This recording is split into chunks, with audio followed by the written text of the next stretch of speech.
Avui parlarem de Francesc Xavier Llorens i Barba, un filòsof vilafranquí que va tenir, com molts altres personatges de la vila, un paper destacadíssim en la Renaixença catalana del segle XIX.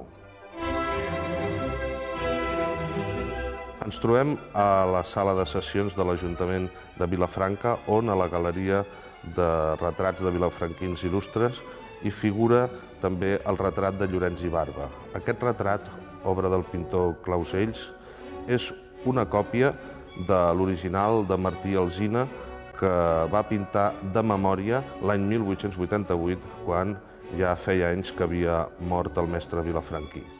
En Llorens, que era molt tímid, mai es va deixar ni retratar, ni dibuixar, ni fotografiar per cap mitjà. Francesc Xavier Llorens i Barba va néixer a Vilafranca del Penedès el 23 d'octubre de 1820. Fill d'una família il·lustrada, el seu pare, Vicenç Llorens, va lluitar a la Guerra del Francès i va arribar a tenir el grau de tinent coronel de l'exèrcit espanyol. La seva mare, Francesca Barba, també formava part d'una importantíssima família d'intel·lectuals vilafranquins dels segles XVIII i XIX.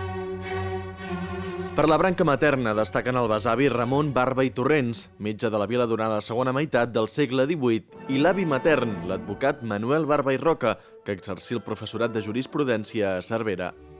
En total, Llorens tenia els precedents familiars de fins a 6 professors universitaris. El jove Francesc Xavier gaudí d'aquest estímul, però a més a Vilafranca va trobar un ambient molt adient per a les seves inclinacions culturals. A Vilafranca, els centres de reunió del jovent il·lustrat eren el Cafè de Cal Noi i el Cafè del Comercio a la plaça de Sant Joan. Va poder gaudir de la companyia de molts altres vilafranquins il·lustres, com els germans Pau i Manuel Milà i Fontanals, el metge Fèlix Gener, que va ser un dels impulsors de la filosofia moderna a Catalunya, amb figures com Joan Lluís Vives o Ramon Sibiuda.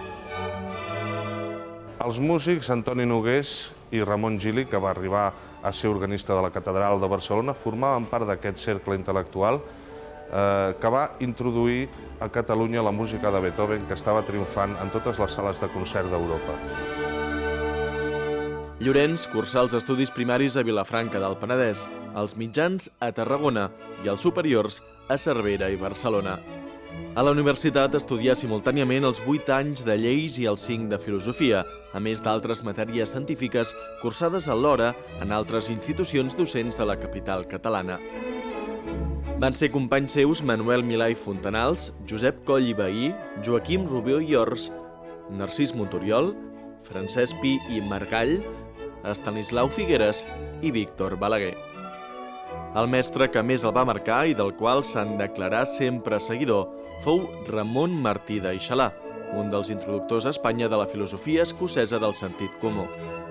D'aquesta escola, Llorens va adoptar molts dels postulats filosòfics de William Hamilton, que el servien per confrontar les idees totalitzadores de Hegel i l'excessiu materialisme de la nova societat industrial.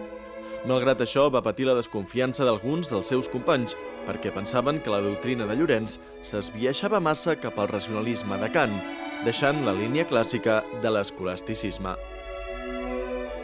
Llorens va entrar al claustre universitari l'any 1846 com a substitut de geografia. L'any següent guanyà la càtedra de filosofia i la seva història. Malgrat la seva reticència a sol·licitar ascensos i promocions, l'any 1864 va ser ascendit dins l'escalafó dels catedràtics espanyols. Poc després, el ministre Gil de Zárate li va oferir una càtedra a la Universitat madrilenya, que Llorens va refusar perquè estava molt unit als seus i a la seva terra. Realitzà els estudis de doctorat molt tard, l'any 1869, per la sola raó de poder impartir ell les classes de doctorat, recentment instaurades a Barcelona.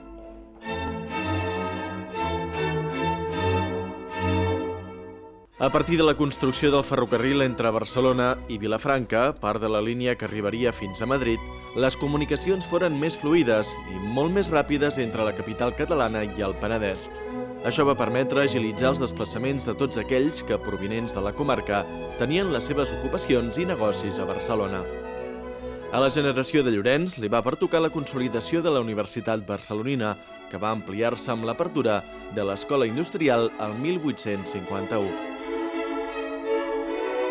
El pensament més genuí de Llorenç i Barba es dedueix de l'única obra que va publicar en vida, i és l'oració inaugural del curs universitari de 1854-1855. Aquest discurs va ser un estímul plenament romàntic per l'estudi de la cultura que fou aprofitat més tard per dos dels seus més destacats deixebles, Marcelino Menéndez Pelayo, en el cas espanyol, i Josep Torres i Bages, en el català.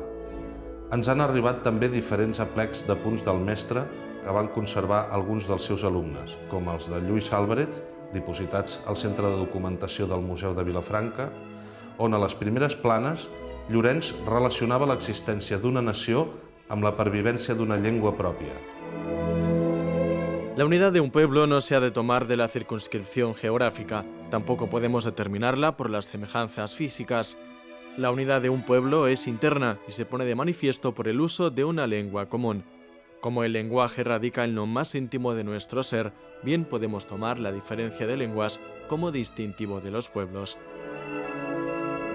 Es pot considerar el preàmbul dels apunts de Lluís Álvarez com el precedent directe del catalanisme polític i fins i tot podríem dir del nacionalisme català.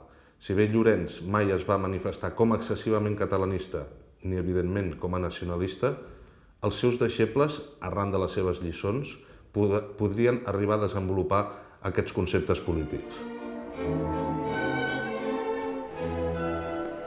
Un altre grup de punts va ser el recollit pel taquígraf Valerí i Jovany i que van servir per formar en el centenari del naixement de Llorenç i Barba l'edició que patrocinà la Universitat de Barcelona l'any 1920.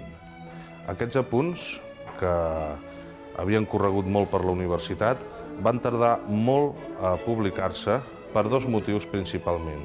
El primer és la falta d'un grup de deixebles que es prengués seriosament l'aplec i la publicació d'aquests apunts i, en segon lloc, la polèmica que envoltaven aquests apunts, ja que alguns professors de la universitat, d'influència clarament catòlica, veien en els textos i el pensament de Llorenç la incidència del pensament racionalista de Kant, cosa que no era ben vista pels cercles intel·lectuals catòlics conservadors.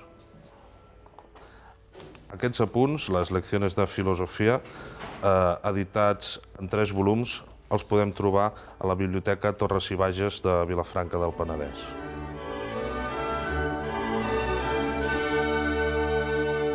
Quan va morir Llorenç, la seva càtedra no fou ocupada per cap deixeble seu, de manera que el creixement de la seva escola va quedar estroncat. Posteriorment sí que va tenir defensors i alguns estudiosos s'hi van declarar continuadors.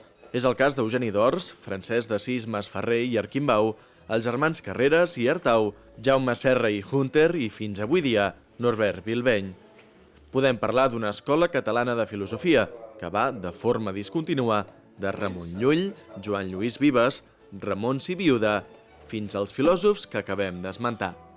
Llorenç caracteritzà el pensament català a través del seny o sentit comú.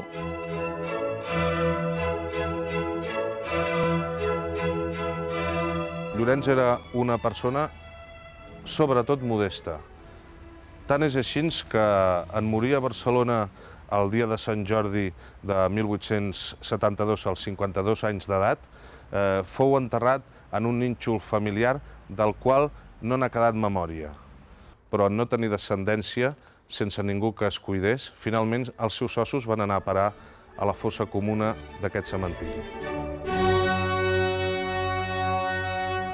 L'únic record que la seva vila guarda de Llorenç i Barba és un carreró anomenat Plaça, que queda just al davant del número 12 del carrer de la Palma, casa pairal dels Barba.